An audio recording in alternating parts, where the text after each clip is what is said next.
Making phone calls on the go wasn't enough when cell phones broke into the mainstream. The devices that could connect us to anybody also turned into some pretty powerful gaming machines, and the integration of games on phones was there from the very beginning. The evolution of mobile gaming has transitioned from quick time wasters into a huge billion-dollar force, which helped put an end to portable gaming consoles. See what company deserves a ton more credit and how the PS5 and Xbox Series X will rely on cell phone gaming more than ever. Well before the widespread use of cell phones, playing games on the go had always been a thing. Graphing calculators in the 80s were loaded with text-based games. Tiger Electronics had a whole market of cheap handhelds, and gamers could not get enough of the Nintendo Game Boy when it was released in 1989. The rise of cell phones in the 90s not only changed the way we communicated, but it changed the world of gaming as well. And just like how the original Game Boy was bundled with Tetris, the first cell phone game was Tetris as well. Released all the way back in 1994, the Haganuk MT2000 was preloaded with a built-in Tetris that made the Game Boy version look like a 4K television. And despite the lackluster pixels, mobile gaming was born. But it took a while to catch on. Not only did the cell phone market need to grow, but so did the technology used to play the games. While companies like Apple and Samsung dominate the market now, one company deserves a lot more credit: Nokia. Nokia was once a leader in the world of cell phones, and they helped lead the way with a simple game: Snake. Preloaded into over 400 million devices, Snake has become one of the most played games of all time and led to an industry which often earns billions more than home gaming consoles on an annual basis. While current phones offer easy access to apps and games, it wasn't so easy back in the day. To get a game you loved, you needed to find a phone with the game loaded on it already. As data connections became available, so did the opportunity to download games. Classics like Bubble Bobble were available in mobile form, and new games were rapidly being developed. Unfortunately, phone users would have to pay for the game and the data costs for the download. Just like the era when we all paid $1.99 for a 30-second ringtone of the latest Maroon 5 song, game downloads were costly and lacked a lot of replay value. Phone upgrades only helped games grow and thrive. As camera technology improved in phones, so did the gaming aspects. Full-color screens led to better graphics, and bigger screens led to more options for in-game action. A majority of cell phones were vertically based, so games like Tetris and Bubble Bobble would thrive. Well, the orientation really changed with the release of the Nokia N-Gage in 2003. Aiming to combine cell phones with portable games, the N-Gage was held horizontally, kind of looked like a taco, and presented a true combination of gaming with cell phone use. The phone definitely had a lot of problems though. When you purchase an N-Gage game, you'd have to remove the plastic case and battery pack just to insert the cartridge. While you could get used to the controls for games, making calls was awkward, and Nokia should have perfected the design a little bit more before releasing the device. The main positive comes in the form of games. 3D graphics were impressive for the time. Releases including sports games, popular characters like Sonic the Hedgehog, and even a Sims spin-off. Despite pretty poor sales, Nokia showcased how gaming could advance in cell phones and how to expand the limitations. Getting the design right was an important aspect, and BlackBerry helped lead the way with their Curve series of phones in the early 2000s. The Curve blew up the mobile market with the full keyboard implementation, larger screen, and gaming options on the OS. For a while, it seemed like BlackBerry phones would set the precedent for all future smartphone gaming, but one company easily drove BlackBerry into the ground: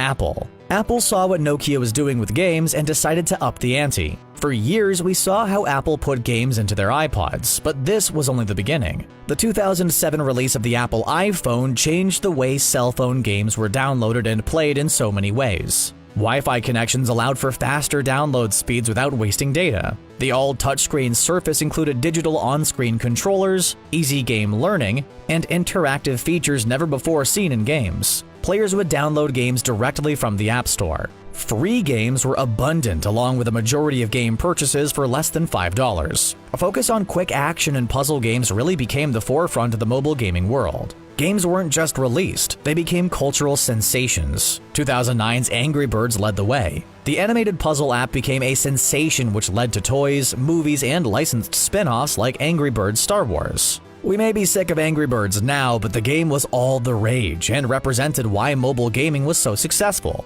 You could quickly jump into games. Novice gamers didn't need to learn a complicated controller, simply tap and drag. Lively characters, fun power-ups, and addictive gaming only helped the franchise grow. The Android smartphone market was growing at the same time, leading to the rise of Google Play as a viable contender against the App Store. Along with Angry Birds, we saw other games like Doodle Jump, Fruit Ninja, and Temple Run quickly gain steam. They not only became the water cooler talk, but ways to pass time at the water cooler, or even during a work shift. Candy Crush represents the peak of quick-access mobile gaming. And not to mention all of the Candy Crush knockoffs like Disney Emoji Blitz, Shrek Sugar Fever, and WWE Champions, where you would smash symbols to earn wrestling moves and power-ups. Candy Crush was one of the front-runners in a whole new gaming genre known as the freemium game. Traditional consoles featured a fully packaged game with a set price and some DLC down the line. But you knew everything you were getting with the set price. Freemium apps would lure gamers in with a free download and pile up the costs down the line.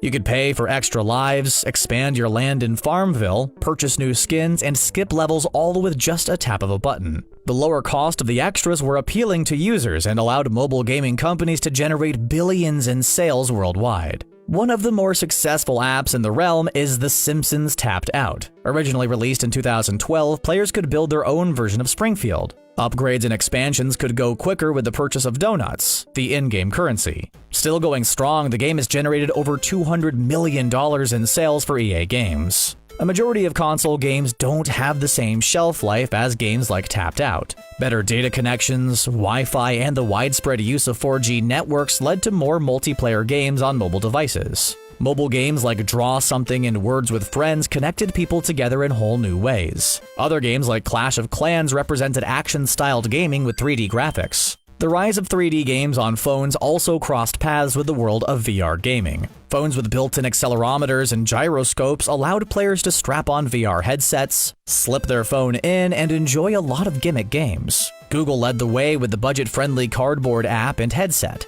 Flight games like End Space had basic movement controls but lacked true VR features found in standalone VR headsets. While the interactive games were fun and immersive, they missed out on what makes mobile games so fun: the easy access and on-the-go options. Even though VR games were hit or miss, the advancements in cell phones gave gamers a chance to play games at more locations than just a doctor's office waiting room or on the school bus. Augmented reality transformed games, and mobile users really took notice with the release of Pokémon Go. The app became a sensation in 2016 as people took to the streets, parks, and local businesses to catch Pokémon using advanced GPS technology. The release of Pokémon Go led to a lot of other apps looking to take advantage. Jurassic World Alive was released in 2018, and The Walking Dead Our World turned your camera view into a zombie invasion. Besides Pokémon Go, a lot of the apps were seen more as a gimmick as the popularity quickly faded. After the success of Pokémon Go, Nintendo jumped onto the gaming app bandwagon with some of their popular franchises. After years of reluctance, Super Mario Run was released in 2016, Animal Crossing Pocket Camp in 2017, and Mario Kart Tour in 2019. Now you could carry Nintendo games on the go without the need of a 3DS. Even Nintendo saw how smartphones changed portable gaming forever. Bigger screens, faster processors, and clear connections have led to console-style gaming on mobile devices. Large world games like Roblox and Minecraft released mobile versions with many of the same features. 2018 saw the release of Fortnite Battle Royale for both iOS and Android. Fortnite helped usher in some high-quality gaming on the handheld devices. Along with the on-screen controls, gamers had access to a wide range of Bluetooth controllers. The controllers would connect quickly and provide true gaming options without the need to constantly tap the screen. The use of an analog stick and trigger buttons made a huge difference when playing shooters like Fortnite. When gaming companies wanted to make mobile ports of games, a whole new app code was needed, and the app version of games often lacked a lot of the full game features.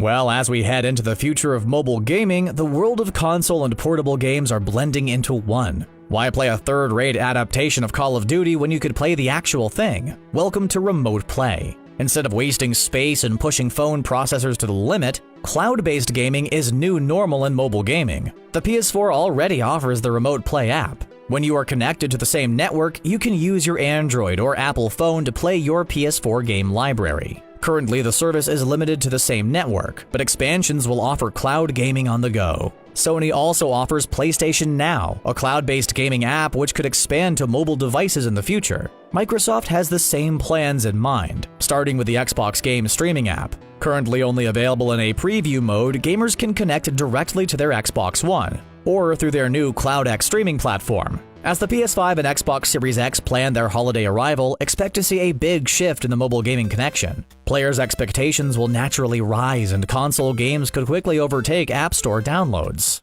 Of course, we always want a new Candy Crush-style game for quick options on the go. Mobile games are always evolving as players look for the next big form of entertainment. As phones improve, so do the games, and gaming will be tied into our phones for the foreseeable future. Okay, yeah, we still play Angry Birds every now and then. What's your go-to mobile gaming app?